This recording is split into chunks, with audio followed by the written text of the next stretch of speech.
Le rapport du secrétaire général présenté la semaine dernière et l'exposé aujourd'hui de la représentante spéciale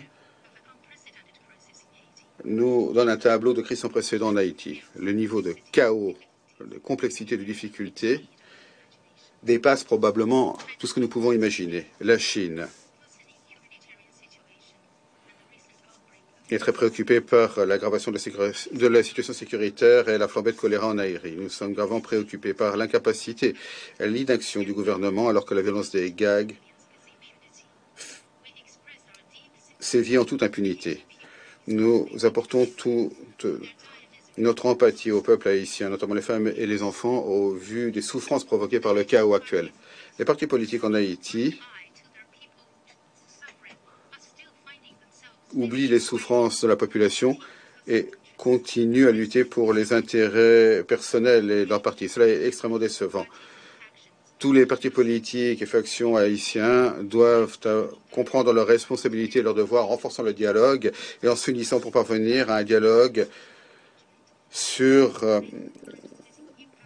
les dispositions politiques, la transition qui permettra de sortir de l'impasse et rétablir l'ordre constitutionnel. Le BINU doit agir pour pousser les partis et groupes politiques à aller au-delà de leurs différends, à mener des consultations politiques et à rédiger une feuille de route pour le processus politique. Nous nous félicitons du fait que les membres de la CARICOM soient prêts à faciliter le processus politique haïtien et aider le pays à sortir de l'impasse politique le plus rapidement possible. Monsieur le Président, éliminer le fléau de la violence armée, c'est un premier pas pour toute amélioration de la situation actuelle. C'est une condition préalable à une solution dans le pays. Les membres du Conseil et le secrétaire général comprennent bien la situation. Il y a un vrai consensus.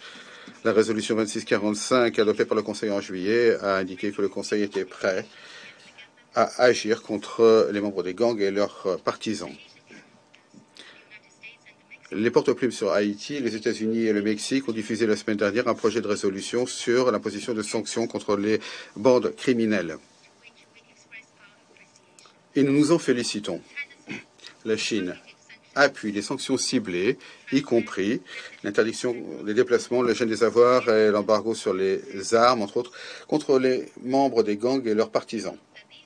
Nous espérons que ces mesures seront robustes et efficaces et qu'elles permettront vraiment de changer la donne pour lutter contre la violence des gangs, réprimer les auteurs de violences des gangs et les canaux d'acheminement en armes des gangs. Nous espérons que les porte-plumes nous écouteront, nous les États membres, et qu'ils adopteront nos points de vue pour améliorer le projet et l'affiner, pour faire en sorte que la conception des sanctions soit rigoureuse et permette de régler fondamentalement le problème. Nous devons empêcher les membres des gangs d'utiliser les vides juridiques pour éviter les sanctions. Il ne faut pas non plus que ce régime de sanctions soit une simple formalité sans véritables effets. Monsieur le Président, la proposition récente du secrétaire général pour aider Haïti à améliorer sa situation sécuritaire mérite d'être étudiée attentivement. La Chine est prête à mener un échange de vues approfondi avec d'autres. Nous avons pris bonne note du récent appel du Premier ministre haïtien qui demande qu'une force spécialisée soit envoyée en Haïti. Nous avons également pris bonne note de l'opposition immédiate de certains partis et groupes politiques à la présence d'une force armée étrangère en Haïti. Alors que le gouvernement haïtien n'est pas légitime et ne peut pas gouverner, est-ce que l'envoi de cette force d'action rapide en Haïti bénéficiera de la compréhension, de l'appui et de la coopération des parties haïtiennes?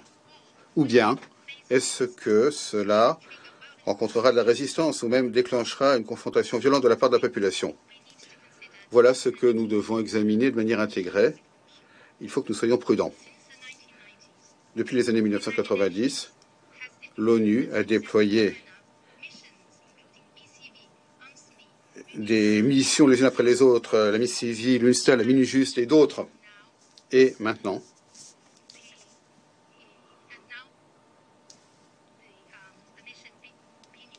le BINU.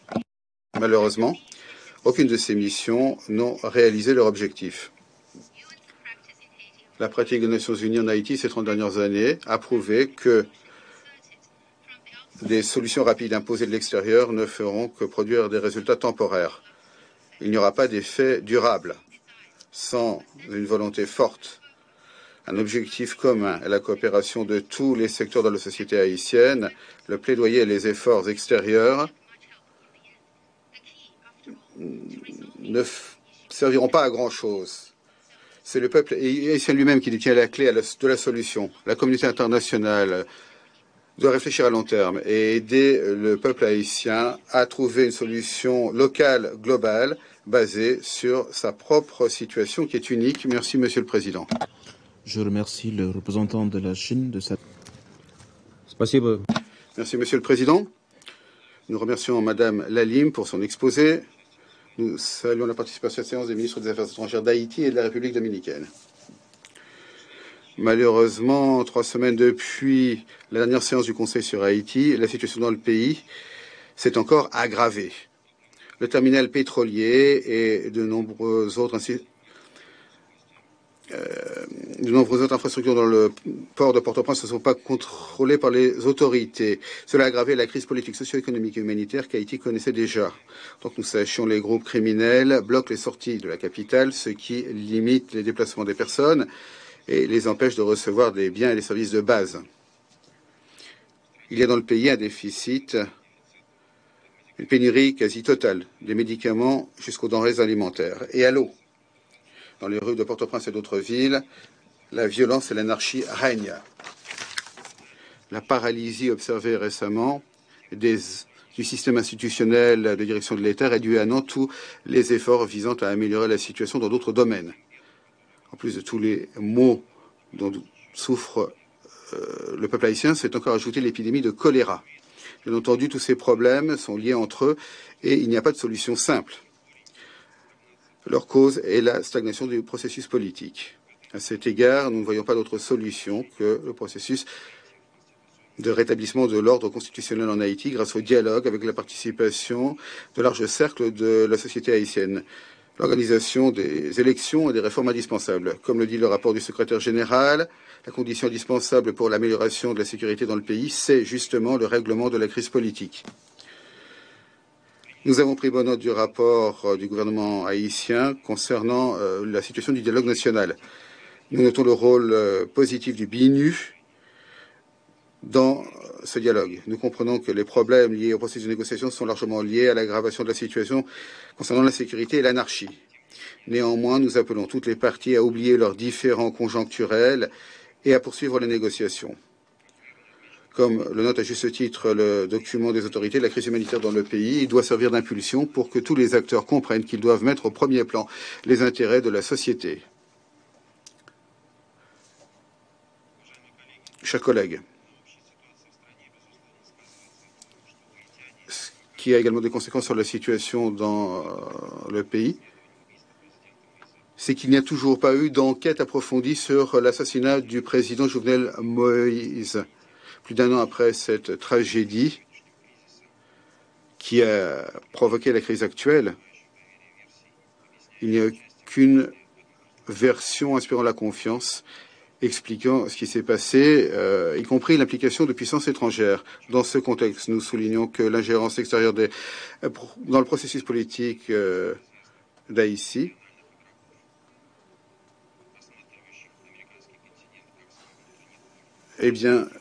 les actions des acteurs extérieurs, notamment le fait que les Américains considèrent que le pays est son arrière-cour, cela est inadmissible. Pour régler les problèmes politiques, il faut renforcer le potentiel de la police nationale haïtienne et régler le problème de l'accès aux infrastructures. Nous comprenons que les forces de l'ordre n'y arriveront pas seules. Nous avons examiné la réponse de la communauté internationale présentée par le secrétaire général à l'appel des autorités haïtiennes.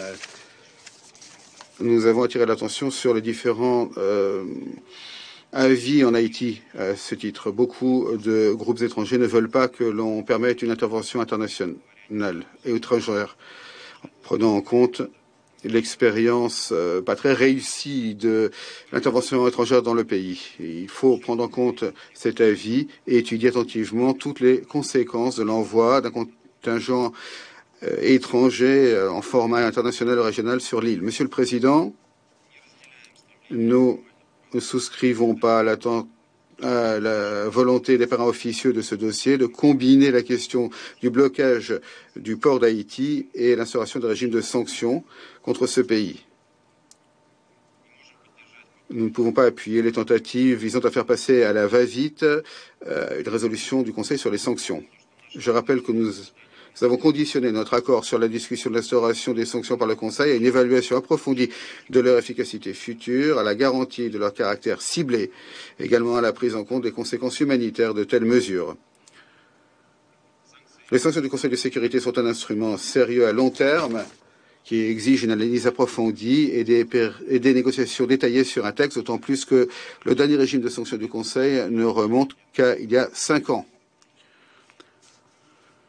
Espérer qu'un document rédigé à la hâte, même entériné par le Conseil de sécurité, libérerait Haïti de tous ces maux, d'un coup de baguette magique, voilà qui serait pour le moins naïf.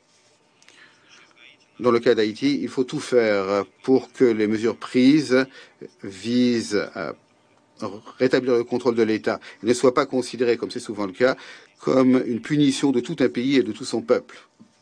Les sanctions ne doivent pas faire obstacle à l'apport d'une aide socio-économique au pays ou étrangler les jeunes pousses du processus politique national. Nous appelons les auteurs du document à renoncer à la tactique de la course aux négociations et à l'imposition de dates butoirs artificielles. Il faut enfin prendre en compte les propositions constructives et les préoccupations de nombreux membres du Conseil. Je vous remercie. Je remercie le représentant de la Fédération de Russie de sa délégation. Je donne maintenant la parole à la représentante de la France. Je vous remercie, Monsieur le Président. Je remercie également la représentante spéciale, Madame Lalime, pour sa présentation et je salue la présence parmi nous des ministres des Affaires étrangères d'Haïti, de la République dominicaine, ainsi que les représentants permanents de Belize et de l'Organisation internationale de la francophonie.